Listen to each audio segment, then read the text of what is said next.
السلام علیکم ورحمۃ اللہ وبرکاتہ۔ آج انشاءاللہ ایک ایسی ویڈیو بات کریں گے جو کہیں نہ کہیں میری بہت فیوریٹ ہے۔ میں اکثر لوگوں سے یہ چیز شیئر کرتا ہوں کہ ہم الرٹ رہیں کہ شیطان کس طریقے سے ہم کو اٹیک یا گمراہ کر سکتا ہے۔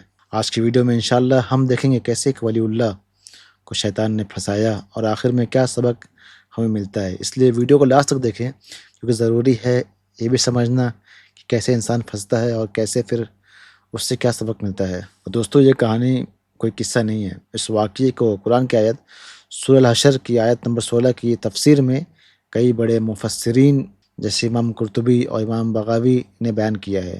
تفسیر میں کتابوں میں اس کا ذکر کیا گیا ہے تاکہ ہم اس سے سبق سیکھ سکیں، اور یہ بات سمجھنا بھی ضروری ہے کہ یہ کہانی بنی اسرائیل کے واقعات میں سے ہے اور صحیح حدیث کی کتابوں میں یہ موجود نہیں ہے، مگر اس کا ذکر اس لیے کیا گیا ہے کیونکہ اس کا سبق قرآن کی اس آیت کے معنی سے پوری طرح ملتا ہے جہاں شیطان انسان کو کفر کا حکم دیتا ہے، آخر میں کہہ دیتا ہے کہ میں تجھ سے بری و ذمہ ہوں، میں تو اللہ سے ڈرتا ہوں، یعنی میں تمہاری ذمہ داری سے بالکل آزاد ہوں۔ اس لیے ہم اس سے حکمی سبق ایک مورل لیسن کے طور پر لیتے ہیں تاکہ شیطان کی چالوں سے محفوظ رہ سکیں۔ کیا آپ نے کبھی سوچا ہے کہ سب سے زیادہ نیک، سب سے زیادہ عبادت کرنے والا انسان بھی کیسے گر سکتا ہے؟ برسیسا کی کہانی صرف ایک راہب کی نہیں بلکہ شیطان کے سب سے بڑے، سب سے دھوکے بھرے وار کی داستان ہے۔ یہ وہ کہانی جو بتاتی ہے کہ عبادت کی بلندی سے شرک کی گہرائی تک پہنچنا کتنا آسان ہو سکتا ہے۔ آج ہم دیکھیں گے کہ برسیسا وہ نیک آدمی ہے، اس کو پوری بستی جانتی تھی، مانتی تھی، کیسے صرف کچھ قدموں میں اپنا سب کچھ کھو بیٹھا۔ برسیسا جو ہے ایک بڑا عابد تھا، اللہ کی عبادت کرنے والا اور بہت نیک راہب مونگ تھا جو بنی اسرائیل کے زمانے کا تھا۔ وہ دن رات اللہ کی عبادت کرتا تھا اور پوری کمیونٹی اس کو جانتی تھی، جو پورے اس کے علاقے والے تھے۔ اس کا ایک اپنا عبادت خانہ تھا۔ 3 بھائی جہاد کے لیے جانا چاہتے تھے لیکن ان کی ایک بہن تھی۔ انہوں نے سوچا کہ برسیسا سے بہتر کون ہوگا جو ان کی بہن کی دیکھ بھال کر سکے۔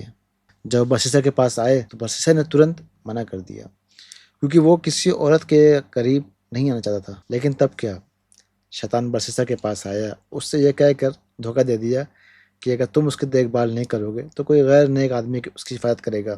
تم سب سے زیادہ نیک ہو، یہ اللہ کی خاطر کرو۔ بس ایک چھوٹا سا راستہ چاہیے تھا شیطان کو اور وہ اس کو مل گیا۔ برسیسا مان گیا لیکن اس کی شرط رکھی کہ وہ عورت اس کے جو عبادت گھر تھا اس کے پیچھے رہے گی اور وہ اپنے جو ٹیمپل تھا اس میں رہے گا۔ شروع میں برسیسا کھانا بنا کر اپنے دروازے کے باہر رکھ دیتا تھا اور وہ عورت آ کر کھانا لے جاتی تھی۔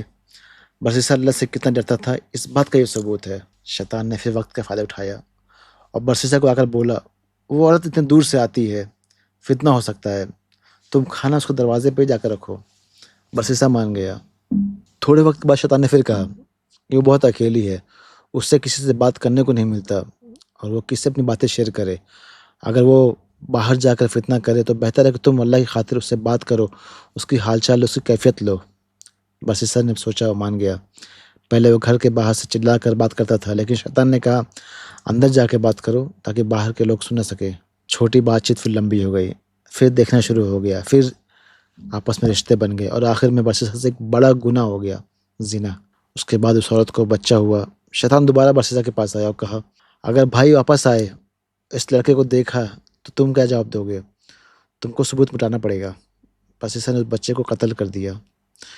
شیطان پھر سے آیا اور کہا کیا تمہیں لگتا ہے کہ وہ عورت چپ رہے گی؟ اسے بھی مار دو۔ برسیسا نے سوچا کہ یہ بات بھی صحیح ہے، تو برسیسا نے اس عورت کو بھی قتل کر دیا۔ اس کے بھائی جب جنگ سے واپس آئے تو اس کے بھائیوں کو ایک جھوٹی قبر دکھائی، یہ کہہ کر کہ وہ بیمار ہو گئی تھی اور مر گئی۔ لیکن رات میں ان 3 بھائیوں میں سے ایک کو خواب آیا کہ ان کی بہن کو قتل کیا گیا۔ جب اس نے دوسرے بھائیوں سے یہ بات کہی تو اتفاق سے سب کو ایک ہی خواب آیا۔ ان کو خواب میں صحیح قبر کی جگہ دکھائی گئی۔ جب انہوں نے اس کو کھود کر دیکھا تو انہیں ان کی بہن اور اس کے بچے کی لاش ملی۔ وہ خواب میں وہ جگہ دکھانے والا کوئی اور نہیں، شیطان تھا۔ بھائی برسیسا کو پکڑ کر حاکم کے پاس لے جانے لگے۔ راستے میں شیطان ایک آدمی کی شکل میں برسیسا کے سامنے آیا اور کہا میں ہی شیطان ہوں اور میں تمہیں اس مصیبت سے نکال سکتا ہوں۔ اس نے کہا کہ اگر تم میرے سامنے سجدہ کرو گے تو میں تمہیں بچا لوں گا۔ موت کی ڈر اور بدنامی کے ڈر سے برسیسا نے شیطان کی بات مان لی اور سجدہ کر دیا، شرک کر دیا۔ سجدہ کرتے ہی شیطان نے کہا میں تجھ سے بری الذمہ ہوں، میں تو اللہ سے ڈرتا ہوں۔ تھوڑی دیر بعد برسیسا کو پھانسی دے دی گئی۔ اس کی زندگی کا آخری عمل کیا تھا؟ شرک، اللہ کے ساتھ کسی اور کو شریک کرنا۔ ساتھیوں، برسیسا کی کہانی سب سے اہم سبق یہ ہے کہ شیطان کا سب سے خطرناک وار عبادت اور نیک نمی کے پردے میں آتا ہے، اور چھوٹا سا گناہ بھی آخر میں شرک تک لے جا سکتا ہے۔ برسیسا کی کہانی ہمیں 3 سبق ملتے ہیں۔ سب سے پہلا، شیطان کا پہلا وار۔ شیطان کبھی بھی آپ کو سیدھے کسی بڑے گناہ کی طرف نہیں لے آتا۔ وہ نیکی اور ذمہ داری کا دھوکہ دے کر آپ کی زندگی میں چھوٹے چھوٹے راستے بنا لیتا ہے۔ برسیسا کو اس عورت کی دیکھ بھال کے لیے منایا گیا، یہ کہہ کر کہ اللہ کی خاطر کرو۔ اہم بات یہ ہے کہ نیکی کام کرتے ہوئے بھی حد کا خیال رکھنا ضروری ہے۔ شیطان نے برسیسا کو آہستہ آہستہ پہلے کھانا دروازے کے پاس رکھا، پھر بات کر کے اندر جانا، پھر زنا، اور پھر زنا کے بعد بچے قتل، پھر ماں قتل، پھر لاسٹ میں اسے شرک کروانا۔ دوسرا سبق یہ ہے کہ ایک گناہ دوسرے اور اس سے بڑے گناہ کی طرف لے جاتا ہے۔ برسیسا نے پہلے زنا کیا، اور جب اس گناہ کا نتیجہ بچہ سامنے آیا تو اسے چھپانے کے لیے قتل کیا، اور پھر اس عورت کا بھی قتل کیا۔ تو ایک گناہ جو ہوتا ہے اور بڑے گناہ کی طرف لے جاتا ہے۔ گناہ جو ہے نا، انسان کو ڈر اور ایک گھبراہٹ میں ڈال دیتا ہے، اس کے بعد وہ عقل اور ایمان کی نہیں بلکہ شیطان کی سنتا ہے۔ سب سے آخری میں ایمان اور عمل کا آخری معیار خاتمہ ہے۔ برسیسا نے اپنی پوری زندگی اللہ کی عبادت میں گزاری، لیکن موت کے ڈر اور شیطان کے دھوکے میں آ کر اس نے آخری لمحے میں شرک کیا۔ یہ کہانی اس بات کی تاکید کرتی ہے کہ ہمیں ہمیشہ اللہ سے ایمان پر خاتمہ کی دعا کرنا چاہیے، کیونکہ شیطان آخری سانس تک ہمارے پیچھے لگا رہتا ہے۔